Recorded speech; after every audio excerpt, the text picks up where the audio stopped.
आप देख रहे हैं श्रेय टीवी। नमस्कार, मैं हूं आपके साथ शिवानी और आप देख रहे हैं श्रेय टीवी।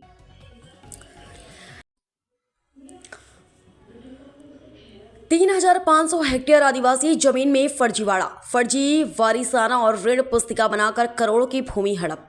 ईओडब्ल्यू में केस दर्ज। मेहर जिले से एक बड़ा जमीन घोटाला सामने आया, जहां फर्जी वारिसाना और कूट रचित ऋण पुस्तिका तैयार कर आदिवासियों की बेशकीमती जमीन को हड़पने का मामला उजागर हुआ है। करीब 3,500 हेक्टेयर भूमि में फर्जीवाड़ा कर करोड़ों रुपए में सौदा किए जाने की शिकायत के बाद अब ईओडब्ल्यू ने आपराधिक प्रकरण दर्ज कर जांच शुरू कर दी है। मेहर जिले के ग्राम भदनपुर के गरीब आदिवासियों की बेशकीमती जमीन को कथित रूप से धोखे से बेच दिया गया। शिकायत मिलने के बाद जांच में सामने आया कि यह जमीन वर्षों तक राजस्व अभिलेख खसरा में दर्ज रही, लेकिन कुछ राजस्व अधिकारियों और बिचौलियों की मिलीभगत से फर्जी वारिसाना दर्ज कराया गया। बताया जा रहा है कि तत्कालीन पटवारी द्वारा वर्ष 2012-13 में कूट रचित दस्तावेज तैयार कर जमीन को विक्रय योग्य बना दिया गया। इतना ही नहीं, जमीन के वास्तविक मालिकों को इसकी कोई जानकारी नहीं थी और उन्हें बिक्री की रकम का एक भी पैसा नहीं मिला। जांच में यह भी सामने आया कि लगभग 2.50 करोड़ रुपए में उक्त भूमि को अल्ट्राटेक सीमेंट सतनानगर मैहर के नाम विक्रय किया गया। इस पूरे प्रकरण में कई लोगों के नाम सामने आए हैं, जिनमें तत्कालीन पटवारी, राजस्व अधिकारी और बिचौलियों शामिल हैं। प्राथमिक जांच में भारतीय दंड संहिता की विभिन्न धाराओं के तहत आपराधिक प्रमाणित पाए जाने पर ईओडब्ल्यू ने आर्थिक अपराध प्रकोष्ठ में आपराधिक प्रकरण दर्ज कर लिया है। आदिवासियों की जमीन पर करोड़ों का खेल। अब देखना होगा कि जांच में और कितने बड़े नाम सामने आते हैं। श्री टीवी से अविनाश चतुर्वेदी की खास रिपोर्ट।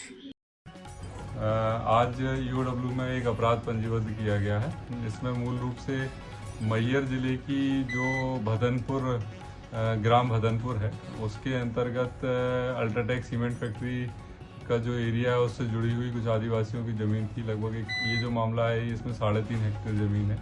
इसमें जो राजस्व के अधिकारी थे तत्समय, उनके द्वारा एक आदिवासी व्यक्ति का फर्जी वारिसाना तैयार किया गया और ऋण पुस्तिका बनाई गई और उसके बेस पे उस ज़मीन को फर्दर किसी दूसरे आदमी को बेचा गया और फिर उसको अत्यधिक ऊंची कीमत पे अल्ट्राटेक सीमेंट फैक्ट्री को बेचा गया। इससे लगभग 2.5 करोड़ रुपए में उस ज़मीन को बेचा गया और जो वास्तविक जो भूमि स्वामी था, जो आदिवासी था, उसको कुछ भी पैसा नहीं मिला।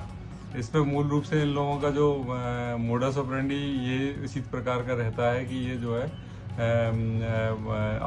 किसी व्यक्ति को लोन दिलाने के नाम पे या किसी अन्य नाम पर जो है वर्गला करके रजिस्ट्री करा लेते हैं किसी दूसरे आदिवासी के नाम पे और बाद में फिर फर्दर इसको बेच देते हैं। इस मामले में जो भी बिचौलिए थे और संबंधित राजस्व अधिकारी थे, उनके विरुद्ध अपराध आज पंजीबद्ध किया गया है।